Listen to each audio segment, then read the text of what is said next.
Hello, everybody.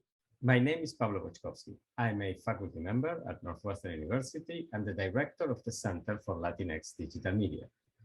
Thank you so much for joining us for today's weekly virtual seminar of the Center. It is really a pleasure to have you with us. The mission of the Center is to create knowledge about digital media in Latinx and Latin American communities across the Americas. Today's speaker is a leading scholar in this space. Cristina Suzina is a Leverhulme early career researcher at the Institute for Media and Creative Industries at Loughborough University, London, in the United Kingdom.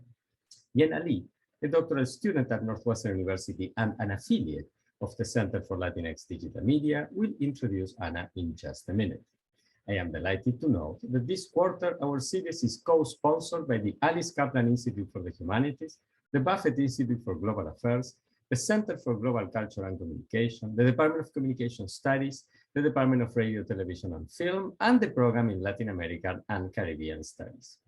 But before we go to the seminar, I would like to start by acknowledging that Northwestern is a community of learners situated within a network of historical and contemporary relationships with Native American tribes, communities, parents, students, and alumni.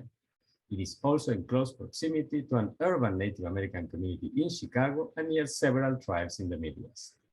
The Northwestern campus sits on the traditional homelands of the people of the Council of the Three Fires, the Ojibwe, Potawatomi, and Ottawa, as well as the Menominee, Miami, and Ho-Chunk nations. It was also a site of trade, travel, gathering, and healing for more than a dozen other native tribes, and is still home to over 100,000 tribal members in the state of Illinois. It is within Northwestern's responsibility as an academic institution to disseminate knowledge about Native peoples and institutions' history with them. Consistent with the university's commitment to diversity and inclusion, Northwestern works towards building relationships with Native American communities through academic pursuits, partnerships, historical recognitions, community service, and enrollment efforts. Let me say briefly a little bit more about how the seminar will unfold. First, Yena will tell us more about Ana's research and career in just a few seconds. Then Ana will present her work, and after that, we will open for questions. Please enter your questions in the Q&A function of the webinar.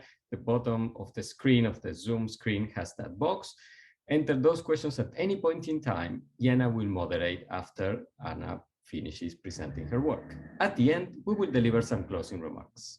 Once again, many thanks for joining us. And without further ado, Yena, the screen is all yours. Thank you, Professor Bokaki, for giving me the opportunity to present Dr. Ana Cristina Suzina today. Dr. Suzina is a Leverhulme Early Career Fellow in the Institute for Media and Creative Industries at Loughborough University in London. Dr. Suzina graduated with a bachelor's in journalism at Universidade Estadual de Ponta Grossa in Brazil and holds 2 master's degrees, one in cultural history from the same university and the other in political sociology from Universidade Federal do Paraná. She also has a master's degree and PhD in political science, both awarded by the Université Catholique de Louvain. Sorry for my pronunciation.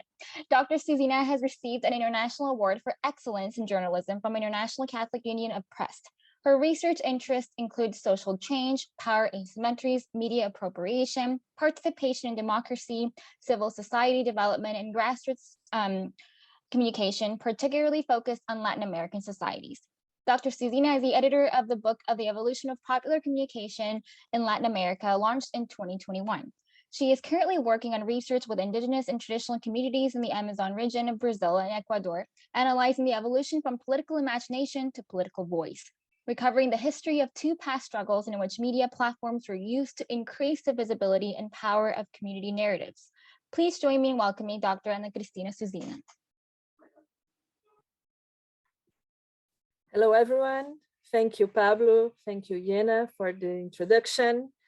Thank you all for joining this session, in which I will advance a preliminary reflection about what I see as a correlation between the Sarayaku Declaration of Kawsak Sacha and a circular approach to communication.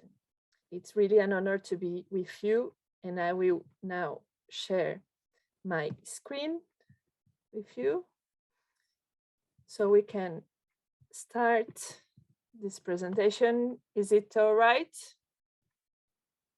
Yes, it's perfect. Okay. So as I was telling you, this is a preliminary reflection coming from a field work recently concluded in the community of Sarayaku in Ecuador, an indigenous community, a Quichua indigenous community. And here you have my Twitter handle if you want to stay in contact after our exchange. And before getting to the subject, I would like to make three brief remarks that I consider relevant to this context.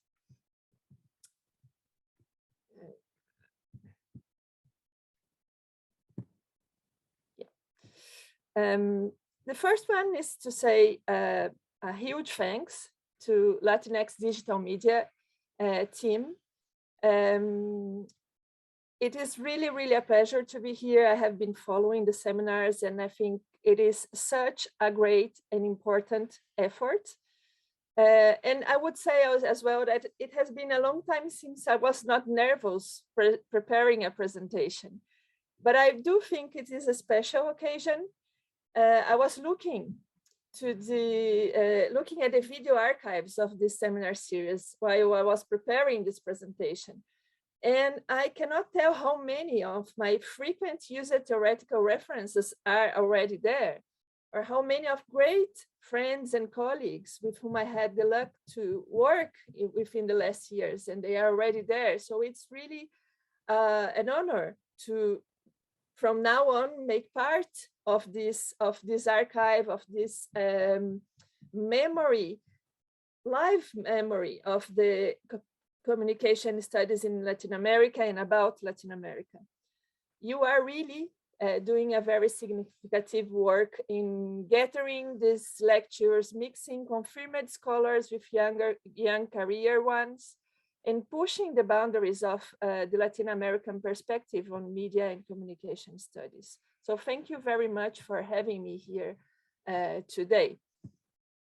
The second remark that I wanted to make is about the use of English in these sessions. And maybe some of you may know my work because of this article that I'm showing here, where it was published around a year, 18 months ago, and it has had quite an interesting circulation, more than I have expected when I wrote it. And this is an article where I discuss the potential damages coming from imposing English as lingua franca in academia.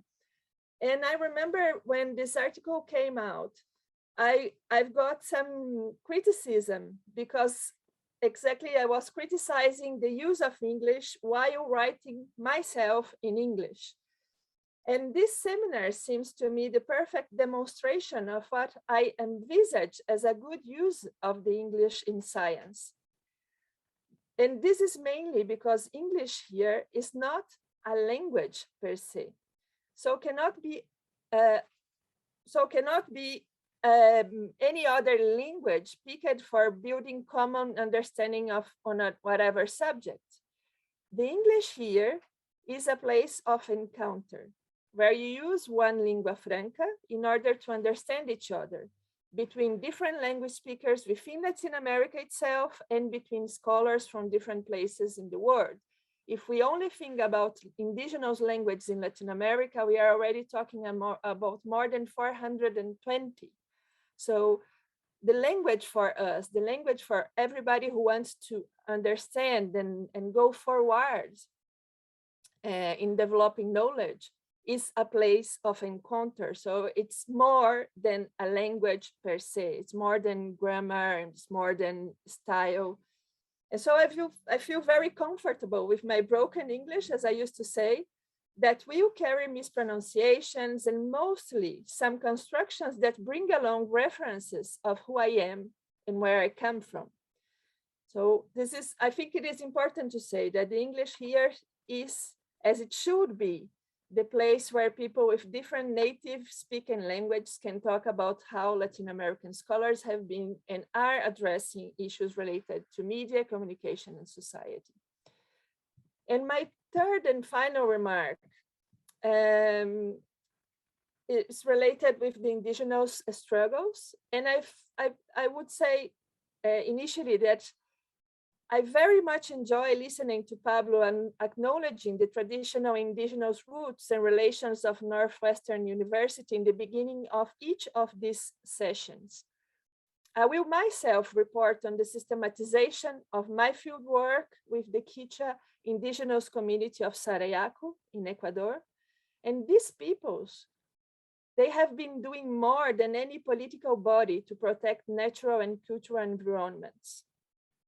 The response they are getting, however, comes frequently in the form of attacks and destruction.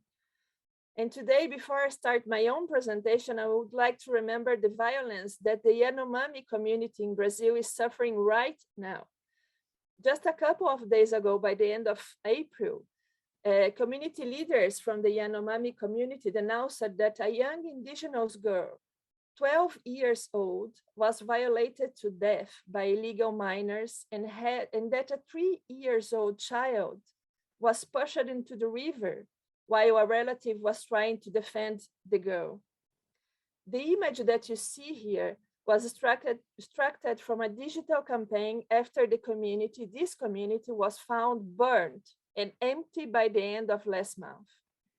Reports inform that the members of the community were found far away from there, but there are also reports informing that they will not speak about what happened because they are still threatened. We may never know what happened with this community. And their situation is exemplary of the violence that all indigenous communities in the Brazilian Amazon region are suffering. A violence that was intensified under the current government. Illegal mining, as well as deforestation and threats to indigenous and environmental activists, is increasing year after year since 2016. Supporting their struggles is an ethical and surviving urgent need. And now, well, we keep in the Amazon region, but we move to Ecuador. And I want to introduce you to my field work in Sarayaku last April, where I had the luck of living for a while in the community guest house that we see in this picture. It is a picture that was taken after one of the almost daily rain showers, and I think this is the only reason to explain such beautiful colors, because it's not my talent to do it. It is all about the place and about the conditions there. In short, what I will present today is how I connect the first systematizations from my field work in Sarayaku with an ongoing reflection that I started a couple of years ago. And it says, in short, I defend that the mobilization of media and communication strategies by social movements and community associations constitutes a larger struggle around the definition of social meanings. In other words, the communication plays the role of transmission of a way of seeing and relating with the world, which I'm defending as the transformation of political imagination into political voice. To get to these arguments, let me first briefly introduce you to this field work, this particular field work. It is part of the research called Agency and Appropriation of Digital Media by Young People in Riverside Communities in the Amazon region, that is funded by the Leverhulme Trust and was welcomed by the original Quichua people of Sarayaku, to whom I want to thank. This research also involves works in one Brazilian indigenous community, also in the Amazon region. Sarayaku, particularly, is situated in the province of Pastaza, on the eastern lowlands of Ecuador, towards its frontier with Peru. You can see it in the left of the screen here, where we have the province of Pastaza in green over the map of Ecuador. I made my way flying to Quito, then traveling by car to Puyo, that we can see inside this yellow circle. This is a trip of around 4 hours.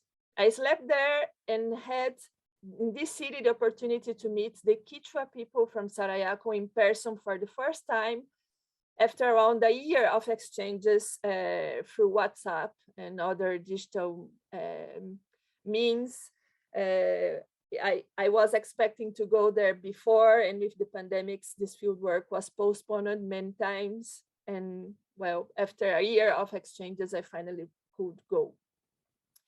From Puyo, the trip consists of around an hour ride by car until the city of Canelos, and then around 3 hours by canoe through the river Bobonaza until Sarayaku. There are no roads inside Sarayaku territory, and its population is actually opposed to this kind of development, considering all the damages that roads can bring along with them. There is a possibility as well of going to Sarayaku by plane, as we can see also in this picture, in one of the pictures.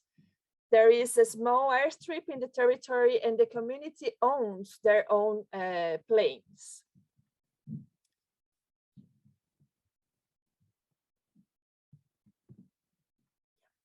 If you want to check one very informal report about the journey, this journey itself, I wrote a post for the blog of the university. You can see here the name of the post. You can go there for an informal report about this.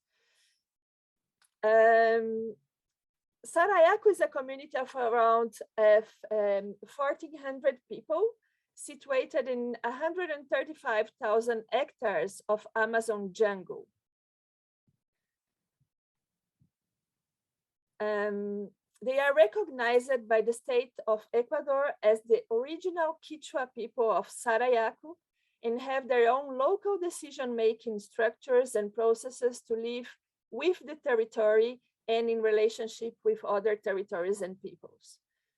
The Quechua people of Sarayaku keep traditional ways of life in the way they build their houses, manage land and water, eat, drink, dance, and nurture belief systems.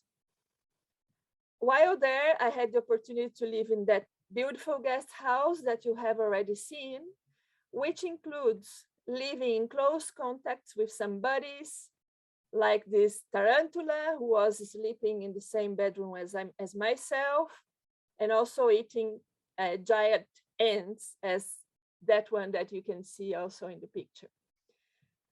I was fortunately invited to join the ritual of Vayusa, which is about drinking an herbal infusion very early, like 4 in the morning, to take part of chichas and socialization of their local decision-making process.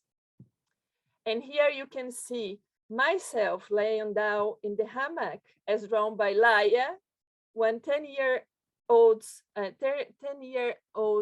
girl from Sarayaku, and I want to thank the Quechua people of Sarayaku very much for their trust in opening their community to me.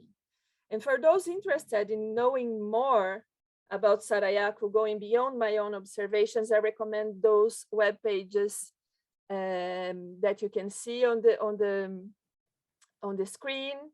And I recommend strongly that you see the documentaries of Heriberto Gualinga, who is an indigenous filmmaker from Sarayaku. And then we go to my first systematizations themselves.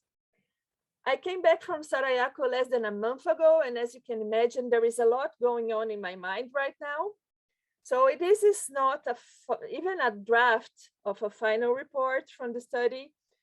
And what I'm sharing with you today is what I consider at this point the best way to proceed with the analysis of my observations. And of course, your questions and comments will be important for me to develop it.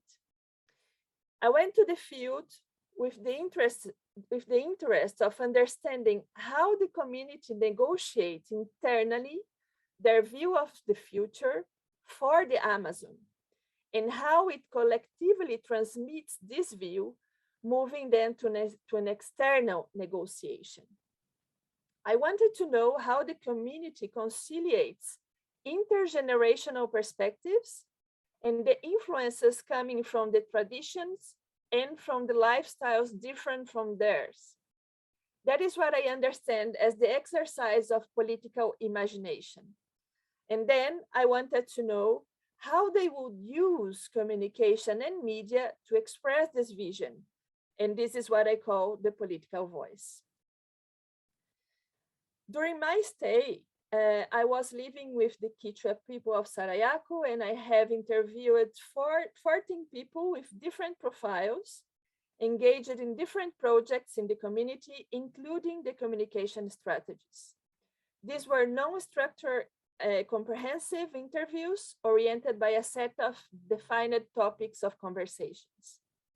The common point that I bring from these exchanges and also from observations and informal conversations that I had during my stay is that Sarayaku leads a major epistemological struggle.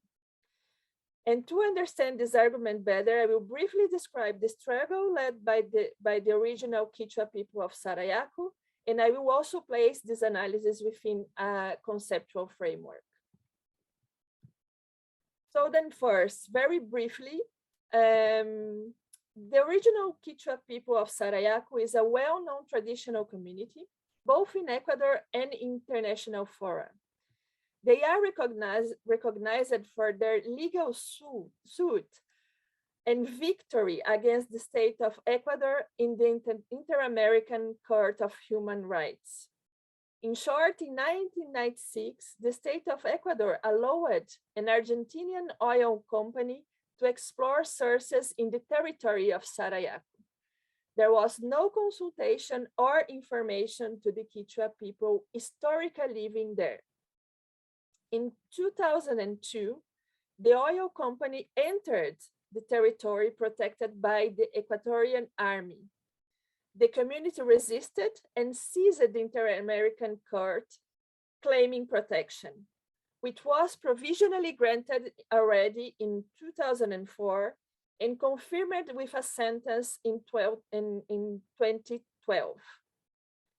Sarayaku turned into an exemplary case of resistance and legal protection of its rights and never stopped their struggle. They keep a sustained effort to protect their territory and culture and to join and gather other peoples to protect natural life. Within this context, the original Quechua people of Sarayaku launched in June 2018 the Kawsak Sacha Declaration. The Kawsak Sacha is a legal, political, philosophical, and anthropological proposal according to documents and the interviews I carried on. It is at the same time a territorial and transcendental area destined to revitalize emotional, psychological, physical, and spiritual aspects. It is a life space for all beings, visible and not visible.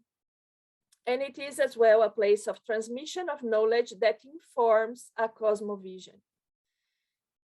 This declaration expresses the political imagination of Sarayaku, indicating the future it searches for itself and in a certain way for the world, as it highlights very clearly an embedded cultural process.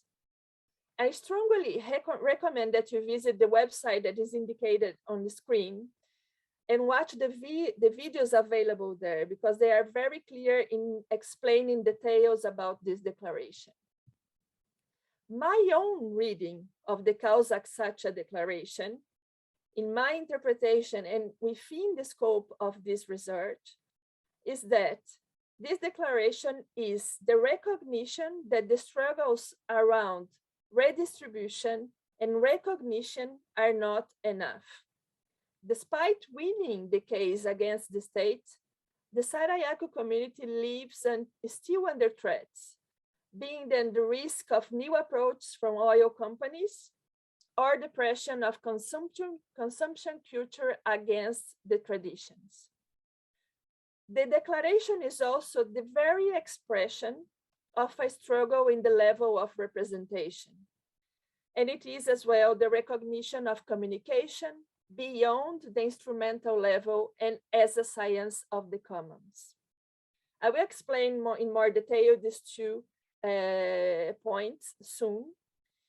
But in short, together, these points lead me to argue that the Sarayaku is leading this major epistemological struggle. These points are the base of the argument that I want to defend in this study.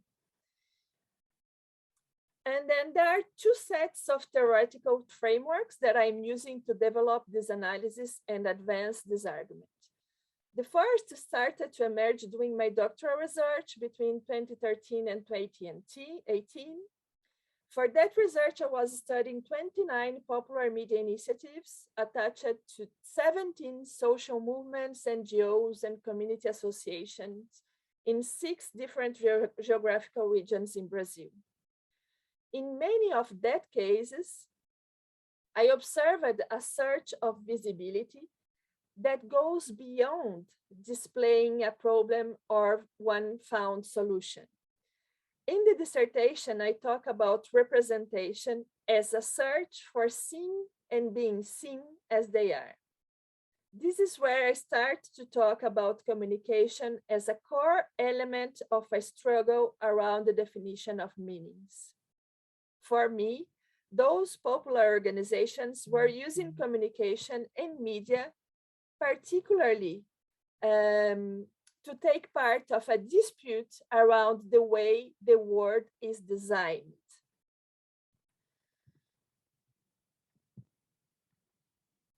There are 3 authors that were highly inspirational for me during that research and still are.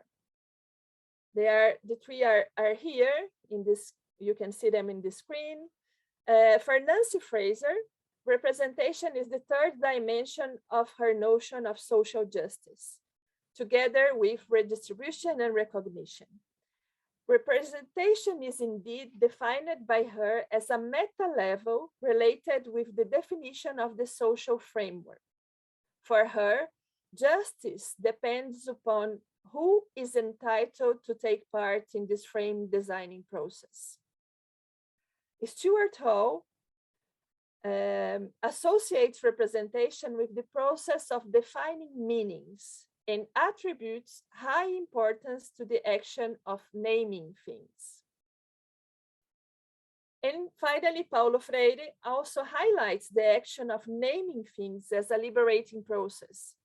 For him, this is when someone leaves behind the state of object to become subject of the history. It is about not being a thing anymore and becoming a human. Parity of participation is the way to end up with oppression in the sense of creating a general state of empowerment. And Freire is one of the most influential conceptual frameworks for the approach of popular communication in Latin America, which is my 2nd theoretical set in this study.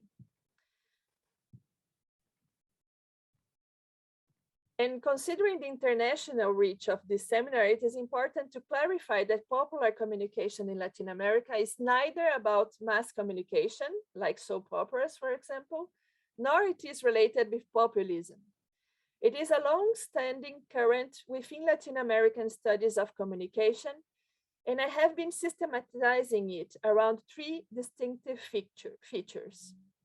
The first is that it is a bottom-up approach. The communication process comes from the place where the social group lives or acts and bring up their aspirations, their mystic, their worldview. The second feature is the emergence of alternative models of creating and managing communication and media. It's not just about creating a radio or a blog, although they have the right to do it if they want. It is about doing media based on a process of communication, which necessarily includes high demands of dialogue, as defined by Paulo Freire. And the third feature is that this communication is forged in a context of social struggles. It's not just about raising voice, it is about engaging in a struggle for getting a place in the design framing of the society.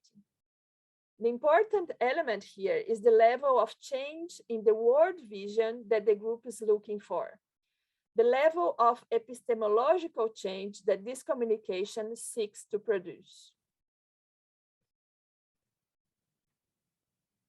And then I come back to my reading, to my interpretations about the Kawsak Sacha Declaration. And where I say, and I highlight here these two last points, that the very expression of a struggle, that this declaration expresses or represents the very expression of a struggle in the level of representation, and also the recognition of communication beyond the instrumental level and as a science of the commons. And I will wrap up unfolding these two analyses to conclude my presentation today.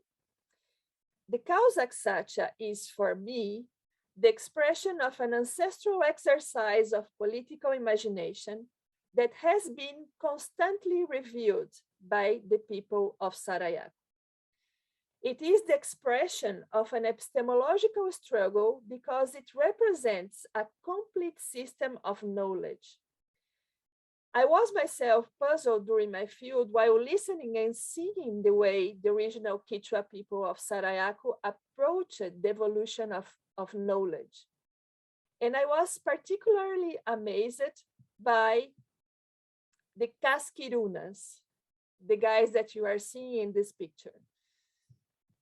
The Casquirunas are the protectors of the living forest. The living forest is the English translation for Kawsak Sacha. The Casquirunas are part of a long-standing participatory research project that combines modern and traditional knowledge to identify and monitor the biodiversity in the territory of Sarayaku. To be concrete, this combination means, for instance, that the group of young people using a high-quality drone, as we can see here in the picture, create maps based on new collected data with testimonies from the wise elders in the community. The result is a cartography that registers the historical changes in the territory, including information about visible and invisible elements of the ecosystem. It puzzled me that Darwin came to Ecuador to develop his theory of evolution and revolutionize the knowledge about natural life. And it is in Ecuador that a complete system of knowledge, probably older than Darwin himself, could revolutionize the modern way of understanding nature and life altogether. The important element here is that Sarayaku political imagination claims that if we want a different world, we need a different model of society. What Kawsak Sacha is proposing is to resignify the human relationship with the natural world and between all living beings, understanding that not everything is up to consumption, and that instead of competing to survive, we need to collaborate to coexist. Sarayaku is operating in the meta level of representation, searching for justice, not as a recognition of their rights under the current unjust model. It is claiming for a place in the frame designing process with a proposal for enlarging the way we understand and relate with nature in all its dimensions. And finally, what about the role of communication in all this? I was pretty happy to watch the lecture from Professor Carlos Scolari in this season of the seminars a couple of weeks ago, when he argued for a circular model to understand media evolution and simultaneously understand society evolution. And he even evoked transformations in Darwin's theory, where horizontal transmission of genetic materials may be considered. I don't know myself these theories from natural sciences, but I had the luck of listening also to Professor Muniz Sodré, presenting his book and his thoughts about communication as the science of the commons. Sodré also considers the current mainstream theoretical framework insufficient to explain what communication truly means. Considering the advances of social technical uses in relational life, he advances the idea that the communication can be seen as a full new mode of organization. I am willing to join this debate about other ways of conceiving communication as a process per se and as a funding phenomenon of the organization of societies.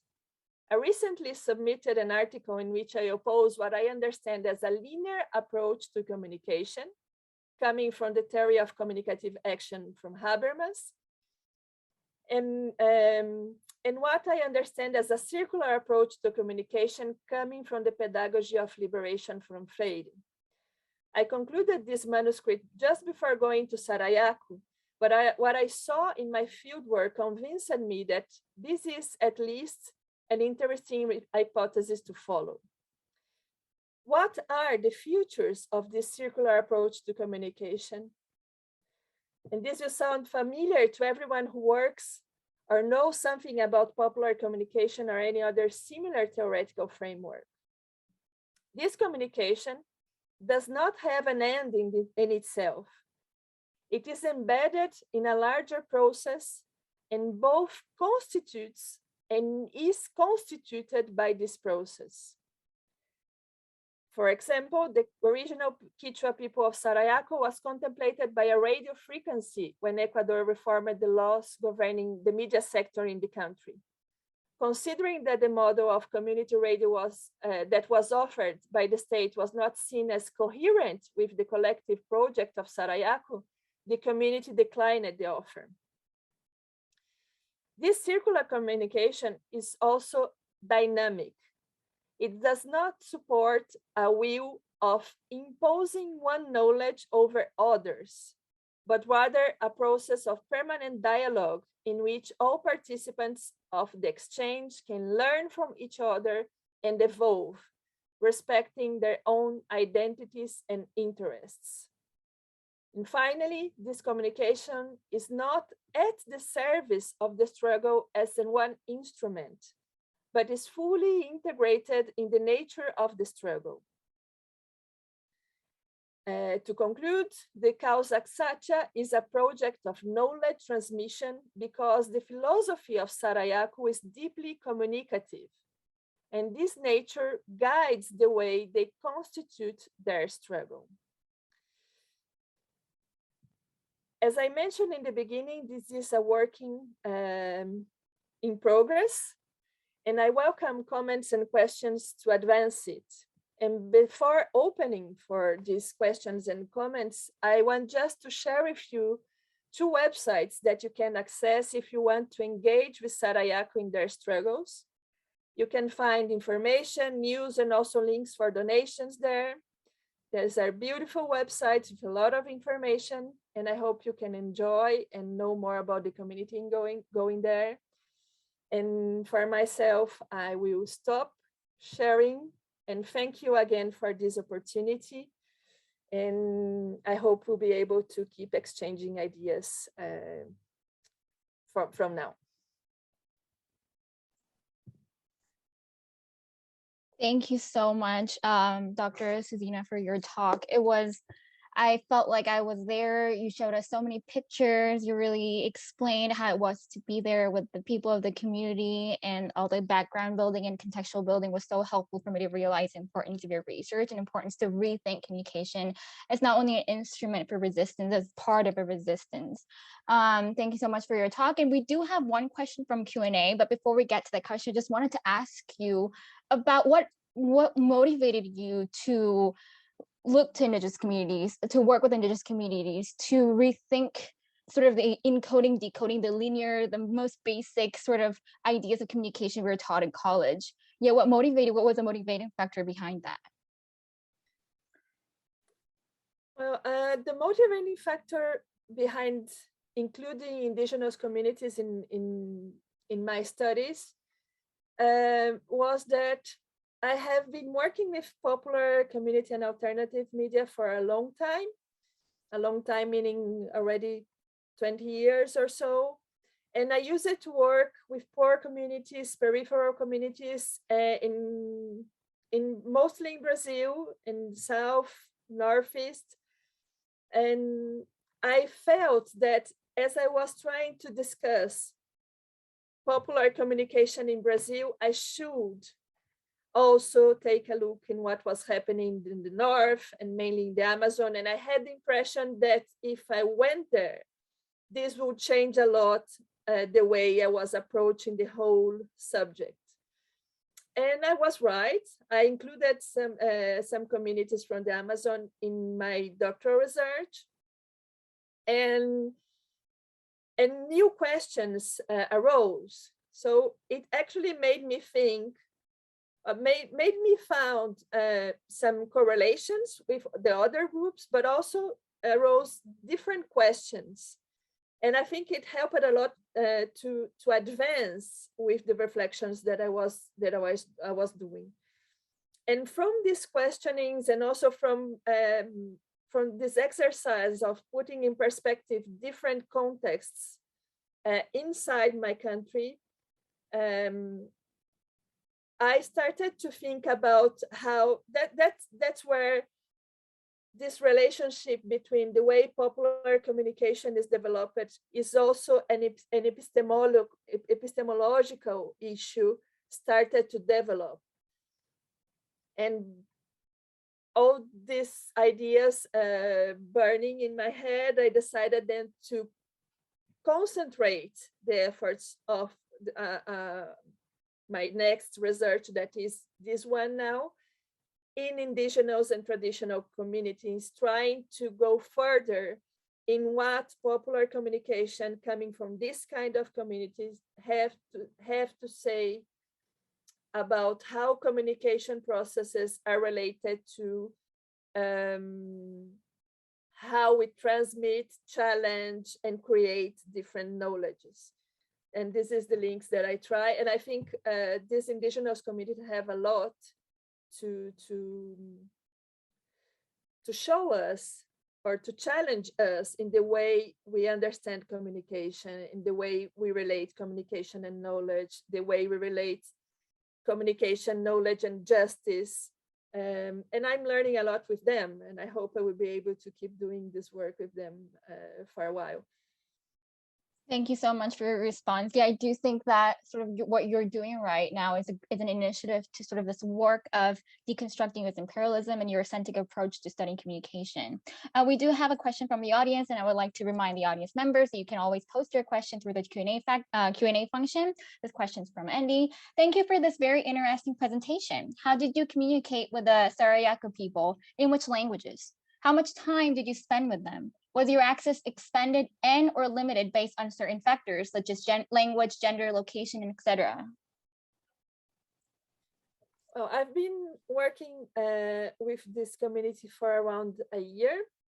I wanted to go there before, but this project was approved by the end of 2019. So I was aiming to go 2020, but then we had the pandemics, and we didn't know if field work would be possible within the time frame of this research. So we started to exchange online with certain limitations. As you can imagine, the access to internet in the community is quite difficult.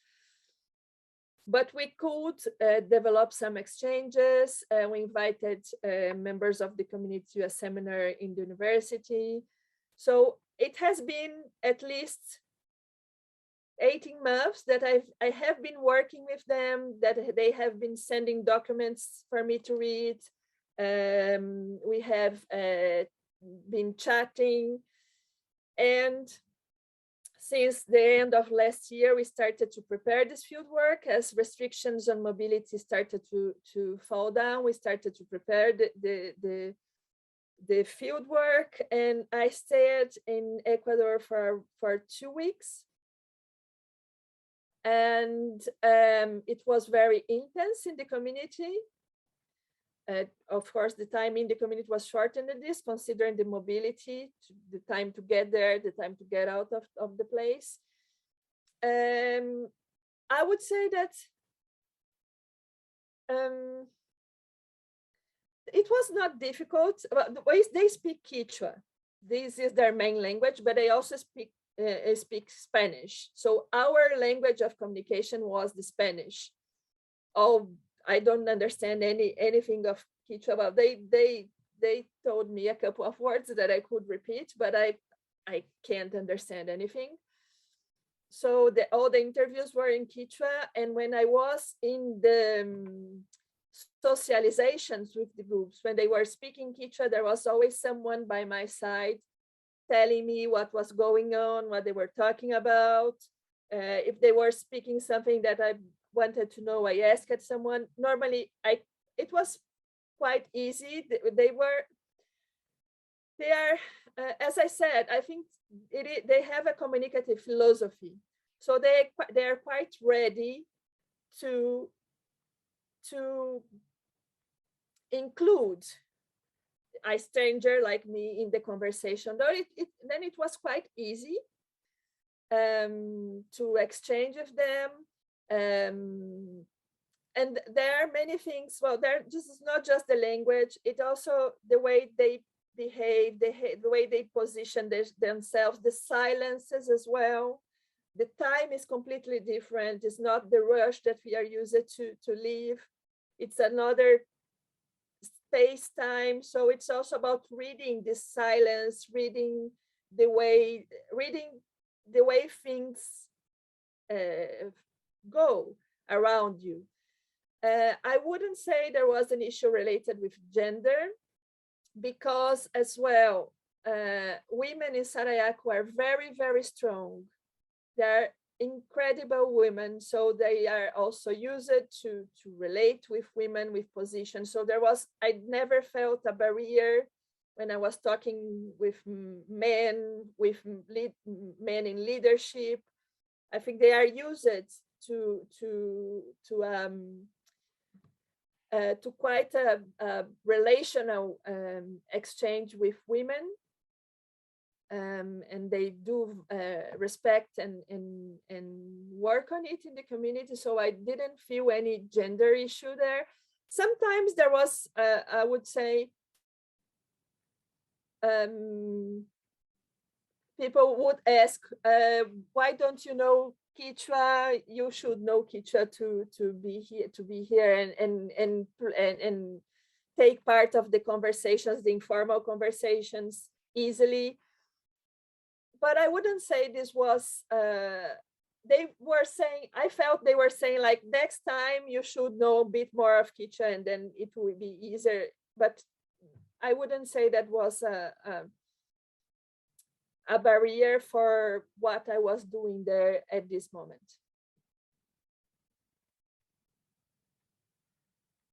Thank you for your response. We have another question from an anonymous participant. Thank you for this amazing presentation. I'd like to ask how you would conceive the distinction between analogic and digital when you refer a system of knowledge. How to think this difference in the process of observation and participation. Thank you.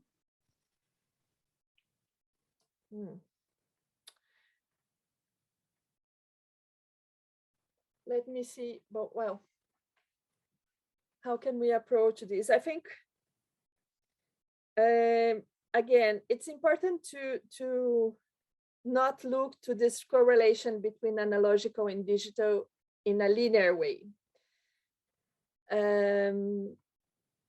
Because otherwise we can keep this there. It's very easy, and we listen this a lot about when we look to them in a linear way, we keep associating the analogical with ancestral, artisanal, old, outdated, and we keep seeing the digital as something that is coming to replace those strategies, being of communication, transmission of knowledge, etc. And I think in general, this is not the ideal approach. And when we look to this community in particular, it is completely not the approach, because these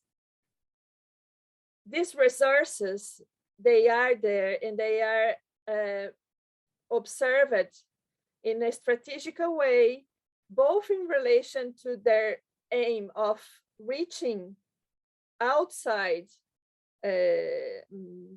people and to preserve their tradition. So the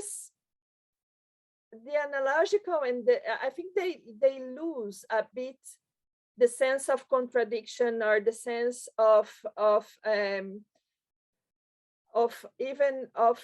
distinction when you look at them in a circular with a circular perspective, because then they are quite in a horizontal position and they will be mobilized or they will gain more value depending on what the community is looking for.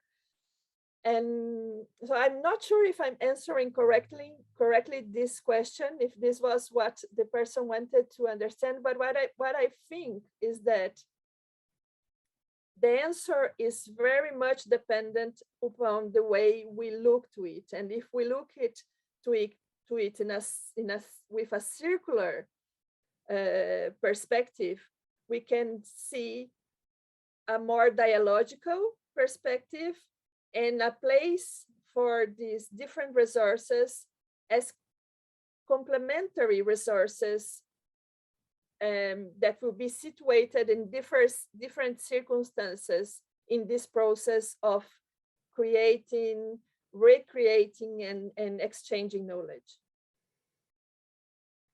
Thank you for your response. Yeah, I think the idea of dialogic and circular could then become a means to sort of, challenge the divide between analogic and digital that we're so accustomed to as communication scholars. This is from Sonia, from the organization called Signis Latin America. Congratulations for the reflection on popular communication, something that in Latin America we're introducing in the youth. Dr. Suzina, you indicate that it is an investigation under construction. What comes next?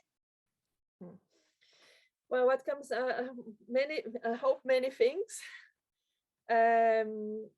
What comes next is that the development of this systematization. So it's about putting all the data collected in the field in relation to theories, exchanging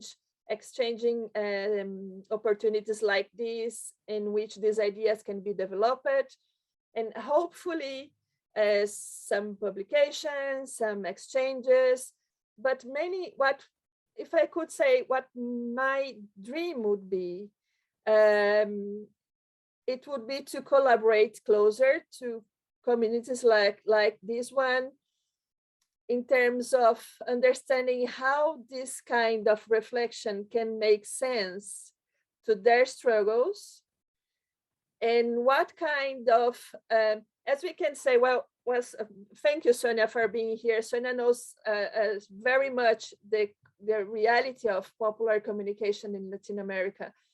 This is a very grounded perspective. It's very, very related with practice. And so for me, the best result coming from this exchange would be, well, some academic outputs, but mainly the opportunity of creating spaces of exchange and use of these reflections and review of these reflections with communities in Latin America and maybe in other places of the world. Excellent. And then on that note, being perfectly on time, I want to thank Anna for a spectacularly interesting presentation, truly fascinating research, and I look forward to reading, all the papers and eventually the book that I'm sure will come out of this. I want to thank Diana for excellent moderation. As always, I want to thank our audience for staying with us through the end for the entirety of the seminar. And I want to invite everybody to join us for the next installment of the weekly seminar series of the Center for Latinx Digital Media this coming Thursday on this same format. Thank you, Anna. This was truly excellent. Oh, thank you, Pablo. Thank you, Yela, and thank you all the participants to stay with us all this hour. It was a really a pleasure to present these first systematizations of the work, and I hope it will be possible to exchange in other opportunities and contexts. Thank you very much. You're very welcome. I'm sure it will be, and thanks for your kind words on what we do at the center at the beginning. They're most appreciated.